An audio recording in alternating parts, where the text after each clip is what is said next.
Hi there. Since I'm interested in character design, as well as the upcoming Pokemon Sword and Shield, I thought I'd speculate on the final forms of the 3 starters. To begin with, here is a summary of the ideas put forward by Lockstin that I will be building upon. Galar refers to Gala, supporting the theory that the starters will be inspired by British entertainment. Grookey, whose name comes from groove, groupie and monkey, may become a feminine rock star. Its choice of species may be inspired by the British band The Monkees. Scorbunny, whose name comes from scorch, score and bunny, will likely become the cool football or soccer star. Its choice of animal reflects the importance of fancy footwork and running speed in football. Sobble, whose name comes from sob and bubble, may become a more masculine stage actor as a reference to famous playwright Shakespeare. For more specific details on how he reached these conclusions, go check his video out, although I imagine you have already. Now for my own thoughts.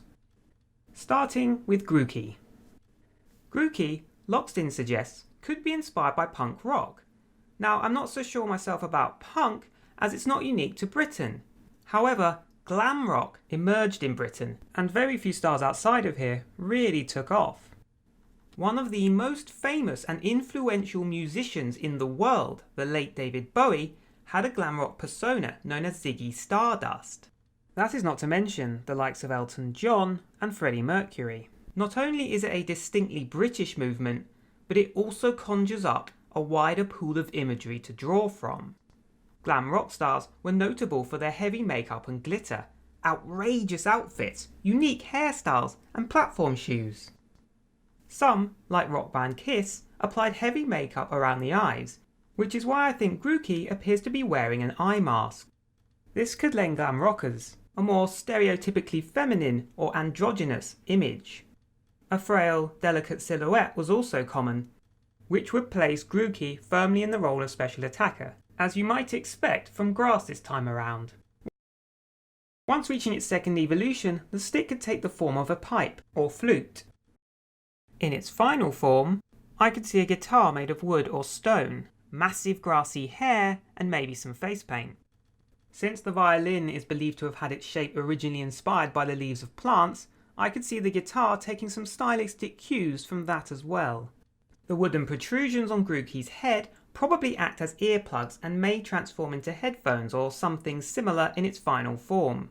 Looking for possible species that might fit the bill of a lean rock star, I happened upon the cotton-top tamarin, which occupies the same area of the world as Grookey's analogue, the Ecuadorian squirrel monkey.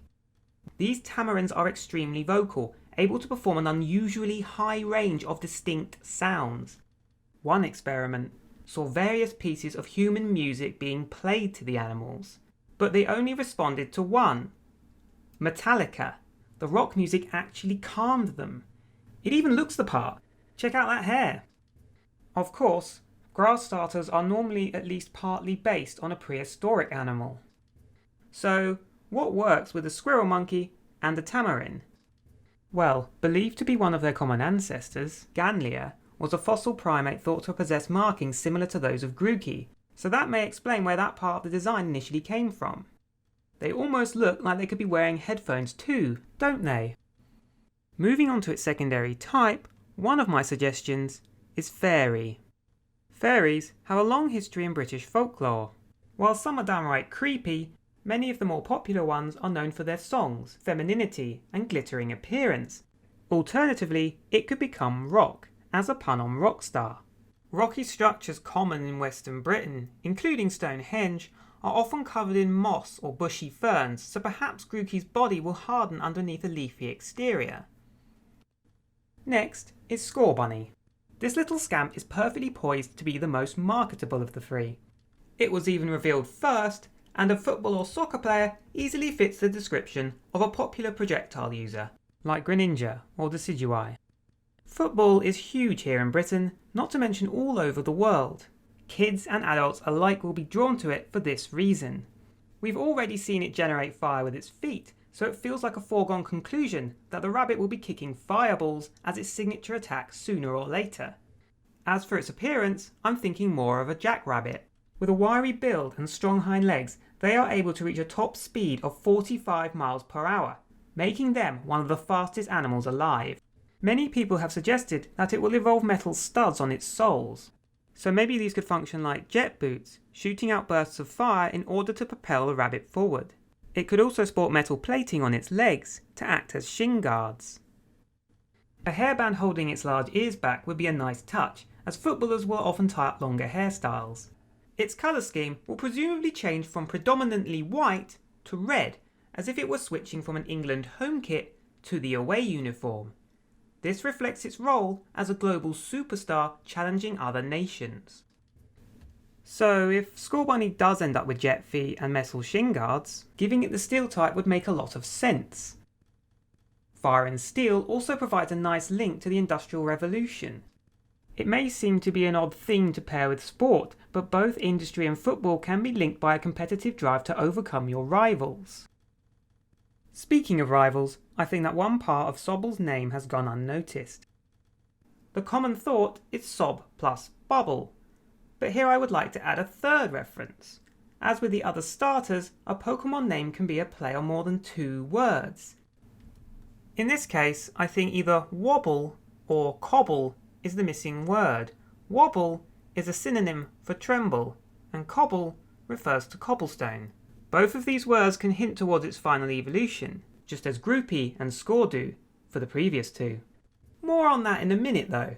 So I think that Sobble's species is a mix of both the chameleon and the marine iguana, both being members of the iguanian family of lizards. This would mean that, like all other water starters, Sobble is based on a semi-aquatic animal. Marine iguanas can also change colour, but only under certain circumstances. They are impressive, however, for being the only lizards in the world to wander the ocean. An interesting point to note is that when studying the iguana, Charles Darwin wrote that when frightened it will not enter the water. And this is true of Sobble in the trailer. It elects to run up a tree rather than camouflage itself again in the water. The iguana's ears are what I think inspired Sobble's cheek marks, or makeup if you will. I have other reasons to believe this reptile is relevant, but first I want to address something. How does a stage actor fight? Well, I have some ideas about this. As I searched around for imagery related to physical actors, I came across the Shakespearean fool, or jester. Sobble could even be inspired by the comedic characters of Stephano, Trinculo, and Caliban from The Tempest. The tragic Caliban is even frequently depicted as a half-man, half-fish creature. This leads me to explain how an actor can become a melee fighter. Medieval jesters would perform a wide variety of tricks for your pleasure, including juggling, fire-eating, acrobatics, and most notably, slapstick comedy. This is a big physical element of the Shakespearean fool, and what better element to reflect that mess than water? And this is where its name comes in, Sob plus Wobble. Wobble could tie into the theme of a clumsy slapstick. Think of the fictional trope of the drunken master, a martial artist capable of using a unique fighting style while intoxicated. So what does this tell us about its final form? As I said earlier, I think that Sobble is in part based on a marine iguana. What's interesting is that Charles Darwin described these creatures as disgusting, clumsy. He even commented on their apparent stupidity, due to the fact that they would return to him after he rudely threw them into the ocean. Seems a bit harsh, but it certainly works for a fool. For obvious reasons, these creatures have also been likened to gargoyles, which is why I think Sobble's name could come from the word cobble, a small stone used to create the classic British cobblestone roads. Sobble is not only introduced in a stone pool, but the demonstration of its elemental power comes in the form of a rather weak stream of water. And this is a possible reference to the rain spouts of gargoyles. The iconic figures often possess the features of lizards, dragons, and sea creatures, but their most consistent characteristics are a leaning posture, wide-eyed expressions, and gaping mouths. Like chameleons and iguanas, a gargoyle's exterior also blends into its background. So, not only do many gargoyles draw inspiration from dragons, but many lizards from the family that inspired Sobble are named after the monsters. Like Fairy and Steel, it would also fit the themes of a British region very well, thanks to many legends including that of St. George. Another possibility for a gargoyle is rock or ground. and if Grookey was indeed rock, then ground would be a suitable choice for a stony lizard. So to summarise, I think that Grookey could evolve into a rock or fairy glam rock star, based on the cotton top tamarin. That Scorbunny may become a fire and steel football mascot, based on a jackrabbit. And that Sobble could become a ground or dragon jester-like gargoyle, based on the marine iguana. The trio of fairy, steel and dragon reflect the themes of a British region via folklore and industry, while rock, steel and ground could represent the efforts by humans to control the natural world. I've also included some ideas for names of the final forms, but I expect they'll turn out very different. And that about wraps it up. So what do you think? Do you like these ideas? Do you have different ideas? Let me know in the comments, assuming people watch this. And if you enjoyed it, please like and subscribe and all the YouTube things. Thank you for watching, and goodbye for now.